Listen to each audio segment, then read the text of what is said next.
Hi, first grade. We are on Knowledge 7, Lesson 4, The Earth Inside Out, Part 3. Our first word is geysers. Say geysers. Geysers are places on the earth where hot water and steam shoot up from inside the earth onto its surface. The next word is magma. Say magma. Magma is molten rock that is deep inside the mantle of the earth. Ah, Hawaii. I just love this place. The land is beautiful, the people are friendly, the weather is perfect, and the surfing is terrific. Personally, however, my favorite part of Hawaii is the volcanoes. If you like volcanoes, and all geologists do, then there is really no better place to go than Hawaii. When most people think of volcanoes, they think of the top blowing off a mountain and lava flowing out everywhere.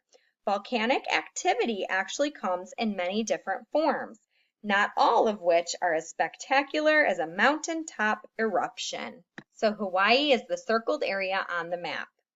Hawaii is made up of 8 major islands, 7 of which are inhabited. If a place is inhabited, that means that people live there.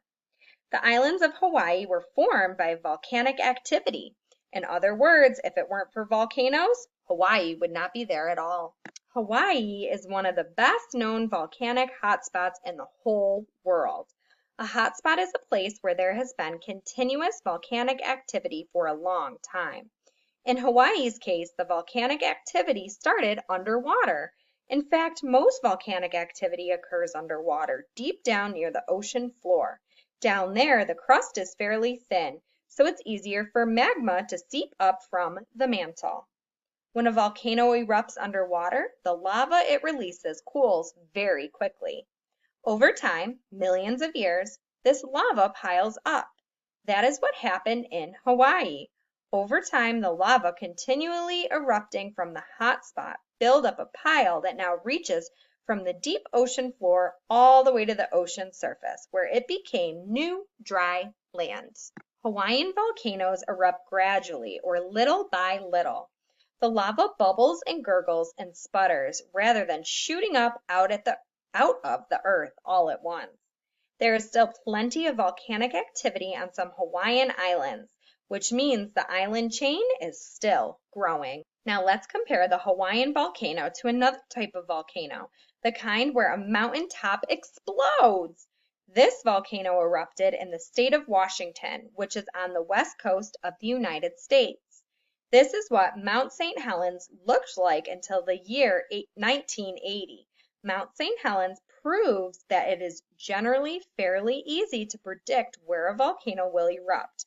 The hard part is figuring out when. Mount St. Helens has erupted many times over the course of 40,000 or so years, and during this time the mountain's size and shape has changed. Magma is constantly building up within Mount St. Helens. Unlike the magma in the Hawaiian volcanoes, however, the magma in this area is much stickier, so it does not gurgle and sputter through little vents. Instead, the magma gets stuck and incredible pressure builds up within the mountain.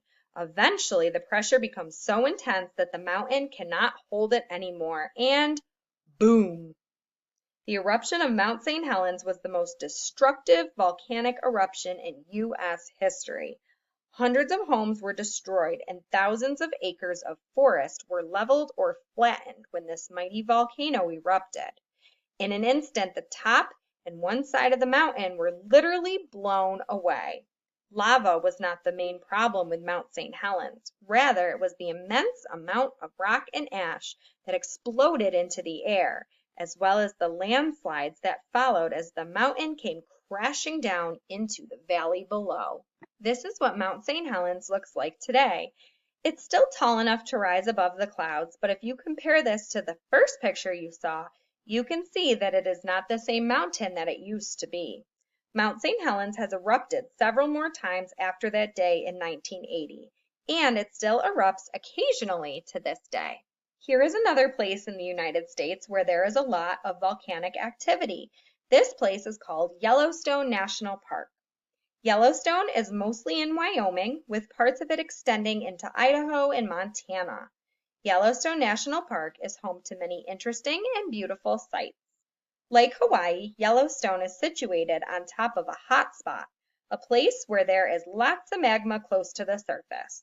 In Yellowstone, the magma has stayed underground and has not erupted onto the surface. Yellowstone is famous for its geysers. A geyser is a rare geological event that occurs when water seeps down through cracks into the crust and meets up with hot rocks. When the water touches the hot rocks, it turns into steam. As more water seeps in, more steam is created and pressure begins to build. Eventually, all of this heat and pressure force the steam to find a way back out. As in other types of volcanic activity that you have learned about, this process is caused by the buildup and release of pressure underground. The result is a geyser, steam and water spewing out of the earth. These particular geysers are relatively small. They spurt and bubble all day long in water pools or springs, which have a pretty bluish green color created by certain minerals that collect there. This geyser has a name. It's called Old Faithful. The word faithful means trustworthy or reliable.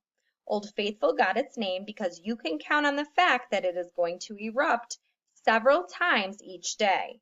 It is not possible to predict exactly when it will erupt, but it typically blows its lid about every 90 minutes, give or take a few. Old Faithful spews out steam and hot water for anywhere from up to 1 to 5 minutes.